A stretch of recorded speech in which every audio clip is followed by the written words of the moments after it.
پھر ایوب خان کے ساتھ، پھر ذوالفقار علی بھٹو کے ساتھ، پھر فلانے کے ساتھ. اب ابھی اس کا اشارہ اس نے کیا اپنے اختر مینگل. یہ پاکستان کے مامے بنتے. جب تک ہم، اب عمران خان سے میں ملا نہیں ہوں، میں عمران خان سے ملا نہیں ہوں، ملوں گا تو میں اسے یہ ضرور کہوں گا کہ ہم نے ان موسمی پرندوں کو اپنی پارٹیوں میں نہیں چھوڑنا، اور ان سے 50 نہیں 100 سال کا حساب لینا ہے.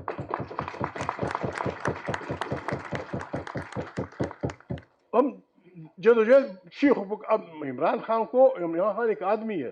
یہ ذمہ داری میرے ان دوستوں کی ہے. اگر عمران خان کی، اب عمران خان کی اس میں بھی گھس گئے ہیں، عمران خان کی پارٹی میں بھی گھس گئے ہیں یہی ایور گرین خاندان. اب ان لوگوں نے احتیاط کرنی ہوگی. انہیں خیبر پختونخوا کا پتہ ہے، گرین خاندان کا. مجھے بلوچستان کے پشتون بلوچوں کو پتہ ہے، علامہ صاحب کو، میرے کھوکھر بھائی کو، پنڈی کے خاندانوں کو پتہ ہے. ان کو ہم نے چھوڑنا نہیں ہے. یہ اسلام آباد میں جتنے محل بنے ہیں یہ بیوروکریسی کے ہیں. جتنے بھی محل بنے ہیں یہ بیوروکریسی کے ہیں، انہی خاندانوں کے ہیں. عمران خان نے اگر اور کچھ کرنا ہے یا نہیں کرنا ہے، جس دن ان کا اقتدار آئے تمام پاکستانیوں کے باہر جانے پہ پابندی لگنی چاہیے. کوئی نہیں نکلے گا جب تک حساب نہیں لاؤ گے. کوئی نہیں نکلے گا جب تک حساب نہیں لاؤ گے. تیری تنخواہ تو میرے جنرل صاحب، تیری تنخواہ تو باعث گریڈ کے افسر کی تھی. یہ اتنی تماشے یہ کرتے کیا ہے؟ معافی چاہتا، میری بہنیں بیٹی، میں اپنی اس میں نہیں بات کر سکتا. چوری چکاری کر کے اس خیمے سے دگنا بلڈنگ بنا دیتے ہیں، اس پہ لکھ دیتے ہیں ھذا من فضل ربی. الو کے چاچے سیدھا رکو، صحیح ہے، ڈاکے دا مال ہے، ڈاکے دا مال ہے، چوری دا مال ہے. بابا دعا کرو مجھے بھی آؤ کچھ کھاؤ. اس طرح پاکستان کو یہی لوگوں کو پیارے ہیں. اب اسی شریف آدمی کا کیا ہے؟ کیا خوف ہے اس سے؟ یہ بالکل پٹاخے کے ڈز سے گھبرا جاتا ہے. اس کو کیا خوف ہے؟ اس کا کیا خوف ہے؟ یہ غریب لوٹ نہیں سکتا. صرف یہ خوف ہے کہ جی ہمیں نہ چھیڑو، پاکستان کو ہم لوٹیں گے، پاکستان کو فلانا کریں گے، ہم غریبوں کو ماریں گے، روٹی کا بندوبست نہیں کریں گے. جو حکومت غریب انسان کے لیے روٹی، کپڑے، مکان کا بندوبست نہیں کر سکتی، اسے 1 منٹ بھی اقتدار میں رہنے کا حق نہیں ہے. یہ اتنا بڑا ملک، اتنے بڑے پیسے، ایک معمولی ووٹ خریدنے کے لیے آپ کے پاس 90 کروڑ روپے ہیں. غریب آدمی جس کے 8 بچے ہیں، نہ اسکول کا پتہ، نہ علاج کا پتہ، نہ مکان کا پتہ، نہ روزی روٹی کا پتہ. ایک میں اور ریکویسٹ کروں گا، میری وہ بیٹی ہوئی ہیں افغانستان کی، وہ افغانستان مشکل میں ہے. ہمارے افغان برادروں کو، شاید میں سب پہ الزام نہیں لگاتا، علماء پہ لگا دوں گا، علماء اور کھوکر ان پہ لگا دوں گا. اب اتنے آپ کو حکمرانی، یہاں کی حکمرانی سے محروم ہیں آپ، یا علم جو ہے حکمرانی کا. آپ کے ہاں افغان بچے پیدا ہوئے، انہوں نے اردو سیکھی، آپ کی یونیورسٹیوں میں 16 18 سال PhD کر دی. یعنی ہر افغان کی، ہزارہ، ازبک، تاجک، پشتون، نورستانی، پشئی، ان سب کی دوسری زبان اردو ہے. کیوں بگایا آپ نے؟ آپ کی سڑکیں بنائی انہوں نے، آپ کو محنت دی، آپ کو فلانا کیا، اور جس بے عزتی سے آپ ان کو بھیج رہے ہیں. اس سردی میں وہ بچی آئی ہوئی ہے، یہ فائن مجھے دیا تھا. یہاں بہت سارے افغان آئے ہوئے ہیں. بابا کم سے کم 3-4 مہینے وہ خود کہتے ہیں تم سے وہ نہیں کر رہے ہیں. اور جس انداز سے جو نفرتیں اب بول رہے ہیں اپنے لیے افغانستان میں، وہ بربادی کا ہے. ہمارے خطہ ایک بڑی خطرناک جنگ کی طرف بڑھ رہا ہے.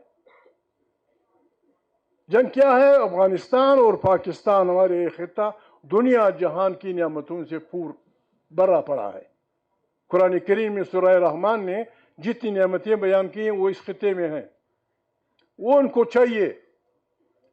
ہماری عقل کا امتحان ہے، گور صاحب کی عقل کا امتحان ہے، عمران خان کی عقل کا امتحان ہے، طالبان کی عقل کا امتحان ہے، ایرانیوں کی عقل کا امتحان ہے، ایون ہندوستان کی عقل کا امتحان ہے کہ ہم کس طرح ان بڑے سانڈوں سے اپنے ملک کو میدان جنگ بچانے سے وہ کریں.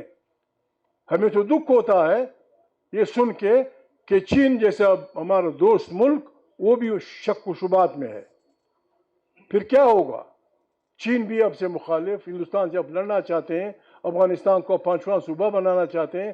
یہ تو بڑی بربادی ہوگی. ان حالات میں آئین تحریک تحفظ آئین پاکستان نے یہ تاریخ شروع کی ہے. ہمارا آپ سے وعدہ، میں تو کلمہ پڑھوں گا، لا الہ الا اللہ محمد رسول اللہ. ایک روپیہ کسی کا اگر ہم نے اس بنیاد پہ لیا کہ ہم تاریخ تحفظ، ہمیں گولی مار دو جس نے بھی مارنی ہے. لیکن ایسا نہیں، ہر للو بیٹھ جاتا ہے، جی ان کے پاس انڈیا کے پیسے آ رہے ہیں. شرم کرو بے عزت آدمی. ہمارے 5-6 ممبر تھے صوبائی اسمبلی، 2-4 دفعہ، یا سینیٹ میں ہمارے پاس 6 ممبر تھے. اب غریب لوگ تھے، ایک ووٹ کی 10 کروڑ قیمت ہوتی ہے. ہمیں کہنے کی کسی کو ضرورت نہیں ہوئی، کہہ کوئی نہیں سکا. ایک آدمی کو چپکے سے کہا تھا کہ 30 ابھی دے دیں گے، 30 کروڑ، باقی جتنی آپ دیتے ہیں. یہ جو سینیٹ کے الیکشن ہو رہے ہیں، ہم پیسہ ہمیں لینا ہوتا تو ہم آئی ایس آئی والوں سے لے لیتے. یہ ایک ووٹ پہ 90 کروڑ. میں مولانا صاحب، کوکر صاحب اور یہ ہمارے ترجمان، یہ ساتھ میں 90 کروڑ روپے ہم کہاں خرچ کریں گے؟ 90 کروڑ مجھے ملتا، 90 اس کو ملتا، 90 اس کو ملتا، 90 ان کو ملتا. کتنا 99 ملٹیپلائڈ بائی 5، 4 ارب روپے. ہماری نسلوں بابا باڑ میں جائے، زہر ہوا میں. بات یہ تماشے ہوں گے، لوگ بربادیاں کریں گے. بات یہ ہے ہم نے اس ملک کو بچانا ہے، اس ملک کو چلانا ہے. ان سے بھی ہماری ریکویسٹ ہے، افواج پاکستان سے بھی.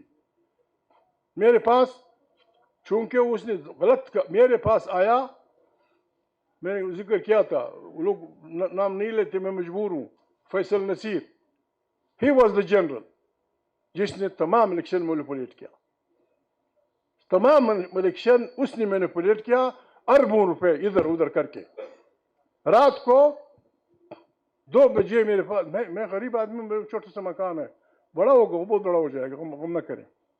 آیا تھا، میں نہیں سمجھا کہ اس نے کیا کہا. آرام سے چائے پی اور نکلتے ایک ساتھی کو ٹویٹ کیا کہ ان کی ساری چیزیں میں چھین لوں گا.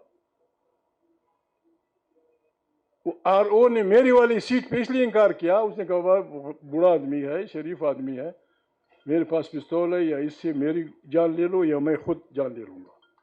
میں محمود کا سیٹ نہیں کر سکتا. باقی میری 4 سیٹیں ان کا نام لے لوں گا. طارق انصاف کو دے دی، اس نے جیب میں ڈال دی. پارٹی ہماری 4 سیٹیں، چمن کی 2 سیٹیں اور پشین کی 2 سیٹیں. سب کو پتہ ہے کہ بس وہ جو کچھ میں آپ کے دوست کہتے ہیں کس کو دی، میں نے آپ کے دوست کو. اس طرح ہم نہیں کریں گے.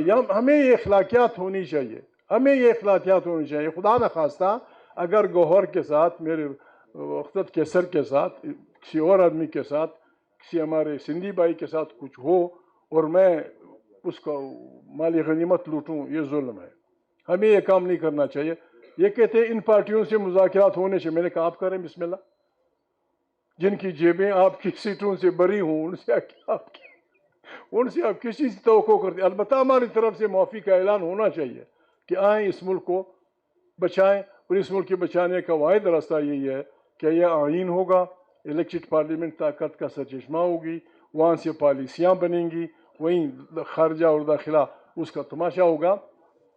میں ریکویسٹ کرتا ہوں پاکستان کے کابرین سے کہ ہمارے بہت سارے مہاجرین یا ڈول نیشنلز کینیڈا میں رہتے ہیں، انگلینڈ میں رہتے ہیں، جرمنی میں رہتے ہیں.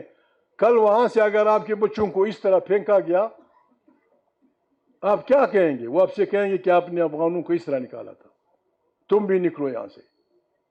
افغانوں کے ساتھ ہمارا رویہ یہ مہاجرین کے اس سلسلے میں انسانی ہونا چاہیے، گزارا ہونا چاہیے. باقی اور میں کیا کہوں، یہ تو کہتے ہیں ہم تو شریف لوگ ہیں.